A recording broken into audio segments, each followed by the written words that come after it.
4월 4일 토요일 오늘의 말씀입니다. 본문은 마가복음 14장 12절에서 21절 말씀입니다. 무교절의 첫날 곧 유월절 양 잡는 날에 제자들이 예수께 여짜오되 우리가 어디로 가서 선생님께서 유월절 음식을 잡수시게 준비하기를 원하시나이까? 예수께서 제자 중에 둘을 보내시며 성내로 들어가라. 그리하면 물 한 동이를 가지고 가는 사람을 만나리니 그를 따라가서 어디든지 그가 들어가는 그 집 주인에게 이르되 선생님의 말씀이 내가 내 제자들과 함께 유월절 음식을 먹을 나의 객실이 어디 있느냐 하시더라 하라.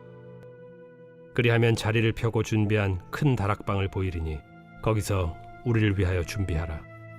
제자들이 나가 성내로 들어가서 예수께서 하시던 말씀대로 만나 유월절 음식을 준비하니라.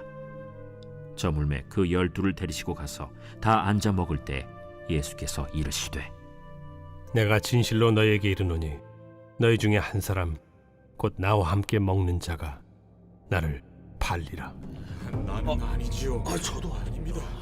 그들이 근심하며 하나씩 나는 아니지요 하고 말하기 시작하니 그들에게 이르시되 12 중에 하나 곧 나와 함께 그릇에 손을 넣는 자니라. 인자는 자기에 대하여 기록된 대로 가거니와 인자를 파는 그 사람에게는 화가 있으리로다. 그 사람은 차라리 나지 아니하였더라면 자기에게 좋을 뻔하였느니라. 오늘 말씀은 예수 그리스도를 통해 우리를 구원하시기 위한 하나님의 십자가로 향한 계획들이 이루어져 가는 말씀이 기록되어 있습니다. 그리고 오늘 본문은 이제 유월절이자 무교절의 첫날인 마지막 제자들과의 만찬이 준비되는 것으로 시작합니다. 유월절은 니산월 14일 낮에 유월절 양을 잡으면서 시작되어 15일 저녁 유월절 식사로 끝이 납니다. 이 유월절이 종료됨과 동시에 7일간의 무교절의 축제가 시작되는데 당시 유대인들은 이 두 절기를 하나로 인식하고 무교절이 8일간 진행되는 것처럼 여겼습니다. 오늘날 연휴 같은 개념이라 생각하면 쉽게 이해되는 부분입니다. 본문에서 마가도 마찬가지로 유월절과 무교절을 하나의 절기로 인식하고 무교절의 첫날 곧 유월절 양 잡는 날이라고 표현하고 있습니다. 그날에 제자들은 유월절 만찬을 어디에서 준비해야 할지 예수께 묻습니다. 오늘 본문에서는 이름이 등장하지 않습니다만 누가복음에서는 그 제자들이 베드로와 요한이라고 기록합니다. 이에 예수께서 그 둘을 성내로 보내어 장소를 구하게 하십니다. 당시 예루살렘 주민들은 명절에 성전에 올라가기 위해 찾아오는 유대인들을 위해 유월절 식사를 할 수 있도록 장소를 빌려주는 데 관대했습니다. 당시 숙박 산업이 발달하지 않았기에 이 여행자들을 위한 환대는 사회적 관습과도 같았습니다. 그런데 본문의 한 가지 특이한 점은 예수님께서 제자들을 보내며 지시하신 내용이 매우 구체적이라는 점입니다. 두 제자가 예루살렘에 들어가면 어떤 남자를 만나게 될 것이다. 그런데 그 남자는 물 항아리를 지고 있을 것이다. 그를 만나서 주인에게 가면 이렇게 말하라 하고 지시하십니다. 당시 남종이 물 항아리를 지고 우물가에 있는 것은 매우 예외적인 일인데 아마도 일종의 암호와 같이 그 집주인과 예수님과 미리 약속이 되어 있었던 것으로 보여집니다. 그렇게 제자들은 예수님께서 마련하신 계획대로 사람을 만나 준비된 집으로 들어가 유월절 만찬을 준비합니다. 음식 준비가 끝나고 날이 저물자 예수님께서는 12 제자와 함께 식사 자리에 참석하십니다. 제자들과의 이 마지막 지상에서의 유월절 식사에 많은 노력을 기울이신 것입니다. 왜냐하면 아버지의 뜻대로 자신이 유월절 어린 양이 되어 돌아가실 것을 준비한 것이기 때문입니다. 실제로 이후 식사의 자리 장면에서 예수님은 자신의 죽음에 대해 하늘의 비밀을 제자들에게 가르치시며 그것을 기념하게 하십니다. 한편 식사 준비가 다 되고 12 제자가 한자리에 모여 식사가 시작되었을 때 예수님께서 충격적인 말씀을 하십니다. 저희 중에 나를 팔 자가 있다.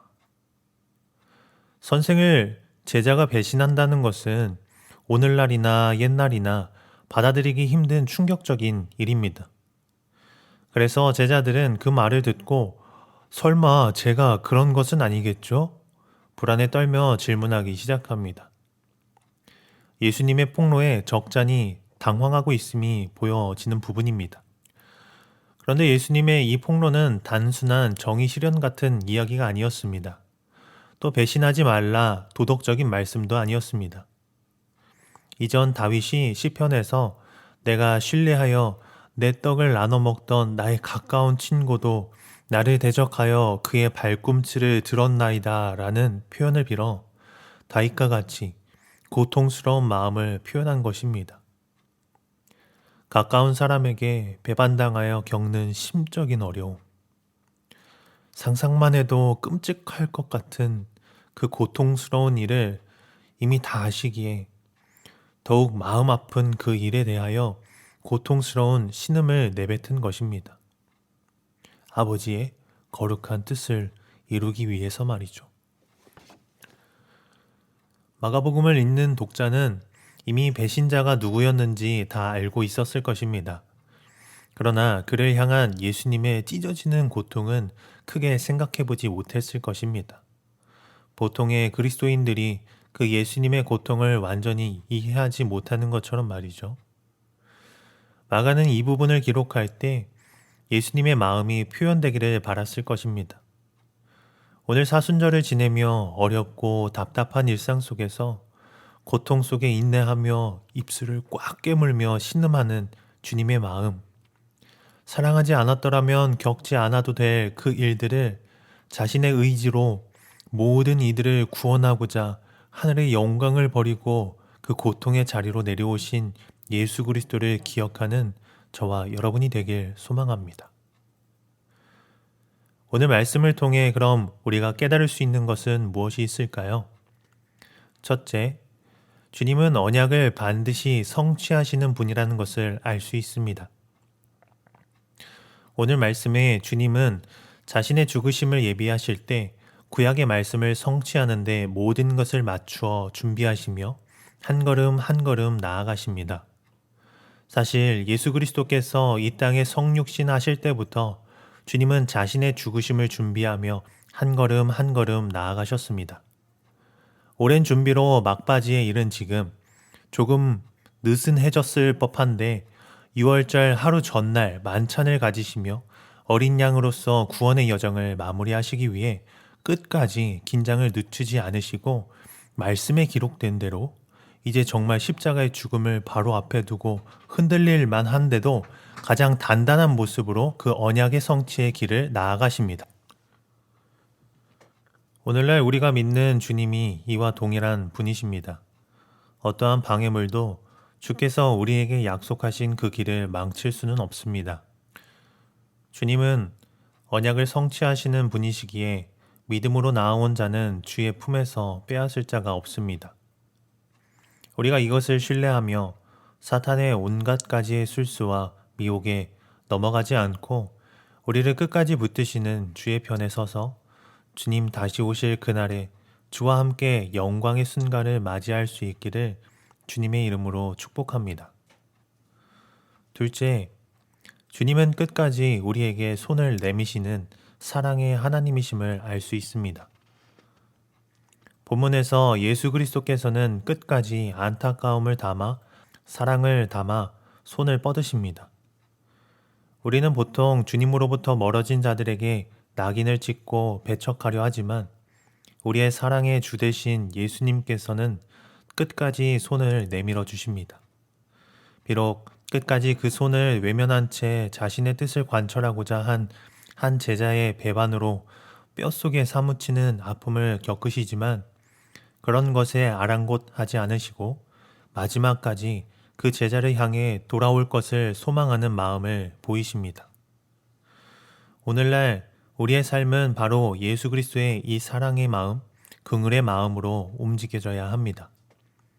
이 땅에서 수많은 사람들이 우리의 마음을 상하게 하고 배반과 조롱이 판을 치더라도 끝까지 그들을 사랑할 수 있는 그 마음, 주께서 그보다 더한 우리를 사랑하시고 끝까지 지켜보시며 끝없는 사랑으로 손 내미시고 계시며 또 우리를 불러주셨음을 기억하며 갚을 수 없는 그 은혜를 받은 자와 같이 죽어가는 영혼들을 향해 사랑의 향기를 쏟아내는 저와 여러분이 될 수 있기를 예수님의 이름으로 축복합니다. 말씀을 맺겠습니다. 사순절을 보내고 있는 요즘 비록 어려운 시기가 겹쳐 어떻게 보면 참 정신이 없이 다른 일들에 많은 관심을 쏟아내고 있지만 반대로 우리의 삶을 돌아보면 어느 때보다 주님을 묵상하며 주님의 사랑을 기억하기에 더할 나위 없이 충분한 시간을 얻게 되었습니다. 이러한 때에 더욱 주님의 사랑을 깊이 묵상하며 아버지의 마음을 알아 그분의 마음을 시원케 하는 주의 거룩한 자녀가 될 수 있기를 예수님의 이름으로 간절히 축복합니다. 기도하겠습니다. 사랑의 주님, 오늘도 말씀을 통해 주님의 마음을 더욱 알게 하심 감사합니다. 말씀과 같이 주님의 사랑받는 자로 미쁘신 주님을 온전히 증거하는 삶이 되게 도와주소서. 특히 어지러운 요즘이지만 주님을 더욱 묵상하게 도와주시고 첫사랑을 회복하는 은혜를 허락해 주시옵소서. 살아계신 예수 그리스도의 이름으로 기도합니다. 아멘. 함께 기도할 제목은 첫째, 주님을 더욱 신뢰하며 사랑의 하나님을 닮아가는 주의 거룩한 자녀가 되게 도와주소서. 둘째, 나라와 민족을 불쌍히 여기시고 하나님 뜻대로 인도하옵소서. 또한 우리 방어진절 교회가 말씀과 성령이 충만한 교회로 굳게 세워주소서.